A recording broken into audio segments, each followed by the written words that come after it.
యుద్ధం కానీ కొనసాగితే 4 రోజులకు మించి యుద్ధం చేయలేని బుల్లెట్స్ కావచ్చు, ఇతర ఆర్మరీ కావచ్చు, ట్యాంకులు పాకిస్తాన్ దగ్గర లేవు.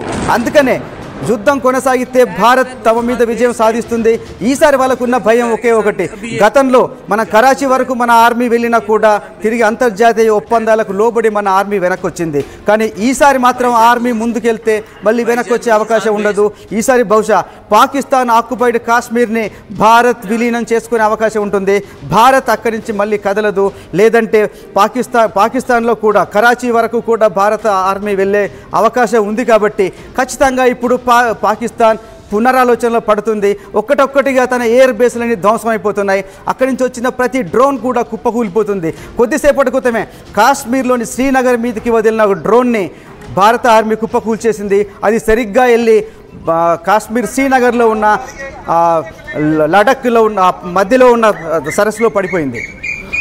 మరొక బ్రేకింగ్ అంతోంది. ఎప్పుడైతే మొదటి రోజు ఆపరేషన్ సింధూర్ పేరిట దాడులకి ముఖ్యంగా పాకిస్తాన్లో ఉన్న ఉగ్రస్థావరాలని మట్టుబెట్టే ప్రయత్నం భారత ఆర్మీ చేసిందో దాంట్లో జైషీ మహమ్మద్ సంబంధించిన కీలకమైన వ్యక్తులు జైషీ మహమ్మద్ అజార్ మసూద్ కుటుంబీకులు మరణించారని చెప్పారు. దానికి సంబంధించి ఆయన brother in law Abu Jundal, ఆ తర్వాత ఆయన బ్రదర్ రౌఫ్ అజార్, ఇటువంటి వ్యక్తులు కూడా మరణించినట్టు తెలుస్తోంది. దానికి సంబంధించి అఫీషియల్గా ఇండియన్ ఆర్మీ విడుదల చేసింది ఈ పేర్లన్నీ కూడా.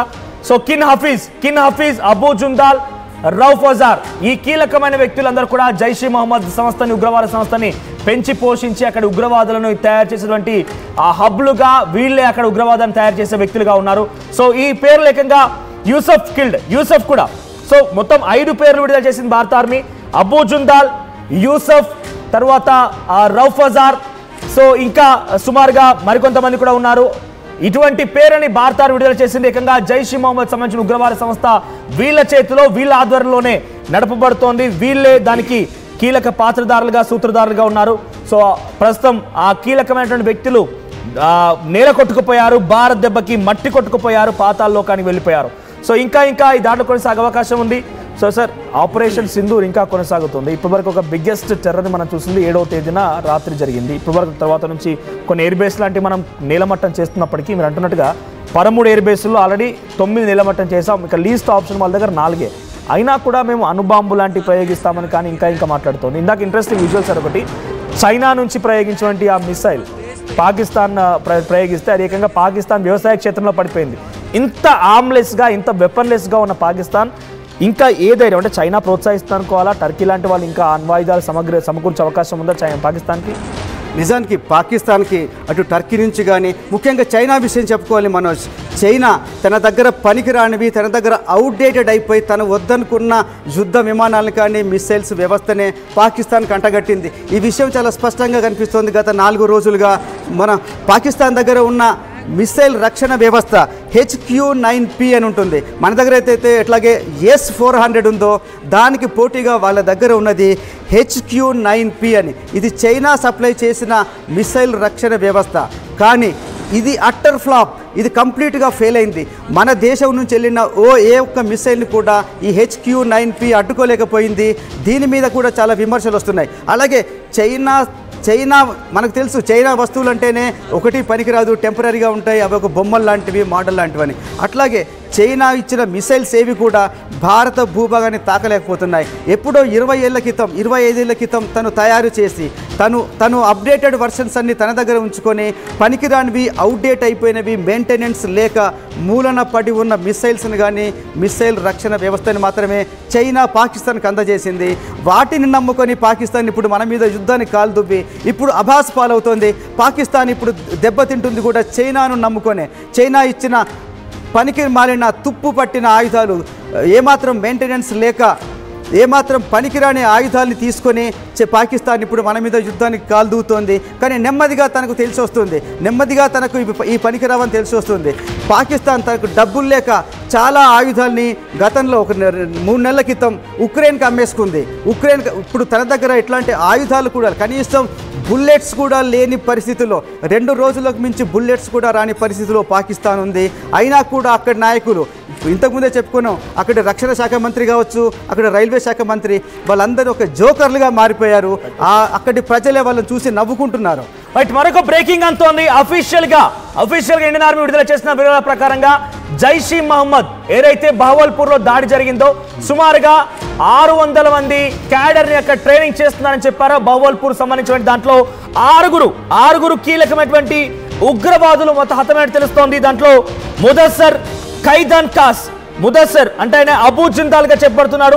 He's affiliated to Lashkar e Taiba సంస్థకు సంబంధించిన ఆయన. సో ఆయన ఇప్పటికే ఒక ప్రభుత్వ స్కూల్లో ఆయన యొక్క అంత్యక్రియలు జరిగినట్టు తెలుస్తోంది. అధికారికంగా అటు పాకిస్తాన్ ఆర్మీయే దాన్ని చేసింది. సో 5 పేరు విడుదల చేసింది. హఫీజ్ అబ్దుల్ రౌఫ్ ఆయన గ్లోబల్ టెర్రరిస్ట్ గా ఉన్నారు. So president lieutenant general of Pak army and IG of Punjab police attend the prayer ceremony. So ఈరోజు జరిగినటువంటి ఈ ముదస్సిర్ ఖైదాన్ దాస్ సంబంధించినటువంటి ఈ ఉగ్రవాది యొక్క అంత్యక్రియలకి ఏకంగా పాకిస్తాన్ లెఫ్టినెంట్ జనరల్, ఆ తర్వాత మరొక వ్యక్తి, చాలా కీలకమైన వ్యక్తి అక్కడికి వచ్చారు.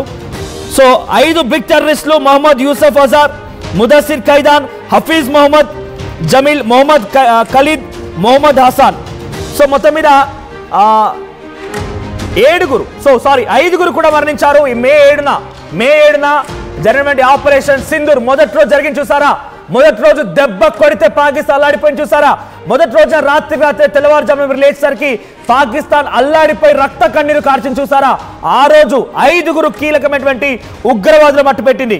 ఇక హఫీజ్ మొహమ్మద్ జమీల్ లష్కర్ ఇ తోయిబా జైష్ మహమ్మద్ సంబంధించిన ఉగ్రవాది. ఆయన అటు మౌలానా మసూద్ అజార్ కి బావమరిది కూడా తెలుస్తోంది.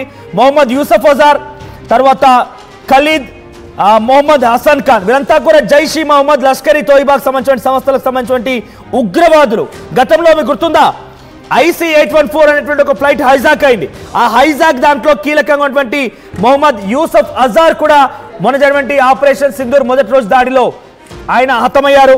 ఇక హఫీజ్ మొహమ్మద్ ఆయన మసూద్ అజార్ సంబంధించిన బహుమరిది. ఇక ఖలీద్ ఈయన కూడా లష్కర్ ఇ తోయిబాకు సంబంధించిన వ్యక్తి. సో చాలా మంది ఆర్మీ పర్సనల్ కి సంబంధించిన వారిలో కూడా హతమయ్యే విధంగా ఆయన ఈ రకమైనటువంటి పన్నాగాన్ని పన్నాడు.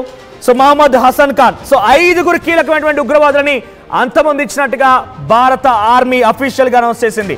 భారత ఆర్మీ అనౌన్స్ చేసిన ప్రకారంగా అఫీషియల్ అథెంటిక్ ఇన్ఫర్మేషన్ ఉంది.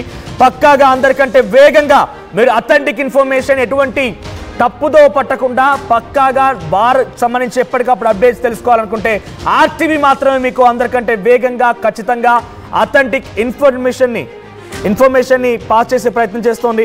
జస్ట్ ఒకసారి ఈ ఉగ్రవాదులకు సంబంధించిన విషయంలో అప్డేట్స్ ఉన్నాయి. ఆ ఉగ్రవాదులకు సంబంధించిన విషయంలో ఒకసారి చంద్రమౌళి సార్ అడుగుదాం. ఒకసారి సార్, ఏంటి ఉగ్రవాదుల్ని మొదటి రోజు మే 7న ఆపరేషన్ సింధూర్ తర్వాత 5 హతమార్చింది. కానీ కీలకమైనటువంటి హఫీజ్ సయ్యద్ ఏకంగా ప్రధాని హెచ్చరించమని వదిలిపెట్టేశాం. అది నిజంగా కొంత బాధ వేస్తోంది. సో ఇప్పుడు ఉగ్రవాదులకు సంబంధించి అప్డేట్స్ ఏంటి? ఒకటే విషయం మీకు చెప్పాలనుకుంటున్నాను.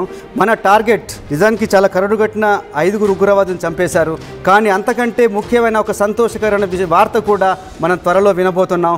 అది భారత్ మీద రకరకాలుగా టెర్రరిస్టు దాడులు చేస్తే, ముఖ్యంగా ముంబై దాడులు కావచ్చు, అంతకుముందు జరిగిన మన పార్లమెంటు మీద దాడి కావచ్చు, ఇట్లాంటి ఉగ్రవాద దాడులు జరిపి 100ల కొద్దీ మన భారతీయుల్ని పొట్టన పెట్టుకున్న అజార్ మసూద్, జైషే మహమ్మద్ చీఫ్, అలాగే లష్కర్ ఇ తోయిబా చీఫ్ హఫీజ్ సయీద్ కూడా వీళ్ళకు సంబంధించి అసలు మన టార్గెట్, మన భారత army target Hafiz Saeed and Azhar Masood. వీళ్ళను ఎప్పుడైతే భారత్ సైన్యం పాకిస్తాన్లో కానీ వీళ్ళందరూ నిజానికి పాకిస్తాన్ మేము ఉగ్రవాద దేశం కాదని చెప్పుకుంటుంది, ఉగ్రవాద బాధిత దేశం అని చెప్పుకుంటుంది. కానీ ఈ 2 ఉగ్రవాదులు కూడా రక్షణ కల్పిస్తుంది పాకిస్తాన్. గతంలో కేవలం పాకిస్తాన్ ఆక్యుపైడ్ కాశ్మీర్లో మాత్రమే ఇట్లాంటి ఉగ్రవాద శిబిరాలు ఉండేవి. కానీ ఇప్పుడు వీళ్ళిద్దరిని మాత్రం పాకిస్తానే స్వయంగా వాళ్ళ దేశంలోనే కాపాడుతుంది. అయినా కూడా మొట్టమొదటిసారి భారత్ మన విదేశాంగ విధానానికి కొంత అవుట్ ఆఫ్ ద బాక్స్ వెళ్ళిపోయి కూడా పాకిస్తాన్లో 4 చోట్ల ఉగ్రవాద దాడులు చేసింది. ఆ దాడుల్లో కూడా ఈ అజార్ మసూద్ త్రుటిలో తప్పించుకున్నాడు. ఇంకొక బిల్డింగ్ కానీ దొరికి ఉంటే అజార్ మసూద్ కూడా చచ్చుండేవాడు. కానీ వీళ్ళిద్దరిని కూడా ఇది జరిగిన వెంటనే పాకిస్తాన్ ఆర్మీ వాళ్ళందరినీ కూడా ఒక వేరే ప్రదేశానికి తీసుకెళ్ళిపోయి వాళ్ళు స్వయంగా ఒక అండర్ గ్రౌండ్లో దాస్తున్నారు. కానీ ఈ విషయం కూడా భారత ఆర్మీ కనిపెట్టగలుగుతోంది. ఈ విషయం కూడా